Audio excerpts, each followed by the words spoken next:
بسم الله الرحمن الرحيم. يا أيها المزمل قم الليل إلا قليلا نصفه أو انقص منه قليلا أو زد عليه ورتل القرآن ترتيلا إنا سنلقي عليك قولا ثقيلا إن ناشئة الليل هي أشد وطئا وأقوم قيلا إن لك في النهار سبحا طويلا واذكر اسم ربك وتبتل إليه تبتيلا رب المشرق والمغرب لا إله إلا هو فاتخذه وكيلا واصبر على ما يقولون واهجرهم هجرا جميلا وذرني والمكذبين أولي النعمة ومهلهم قليلا إن لدينا أنكالا وجحيما وطعاما ذا غصة وعذابا أليما يوم ترجف الأرض والجبال وكانت الجبال كثيبا مهيلا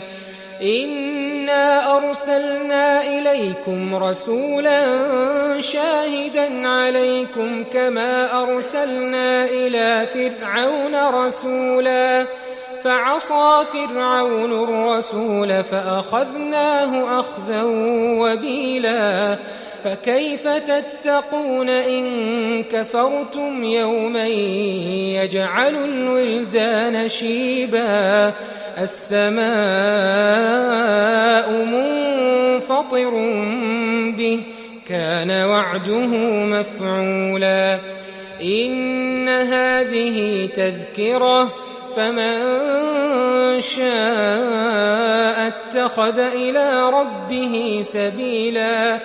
إن ربك يعلم أنك تقوم أدنى من ثلثي الليل ونصفه وثلثه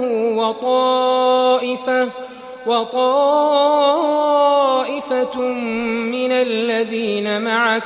والله يقدر الليل والنهار علم أن لن تحصوه فتاب عليكم فاقرؤوا ما تيسر من القرآن علم أن سيكون منكم مرضى وآخرون يضربون في الأرض يبتغون من فضل الله وآخرون يقاتلون في سبيل الله فاقرؤوا ما تيسر منه وأقيموا الصلاة وآتوا الزكاة وأقرضوا الله قرضا حسنا وما تقدموا لأنفسكم من خير تجدوه عند الله وما تقدموا لأنفسكم من خير تجدوه عند الله هو خيرا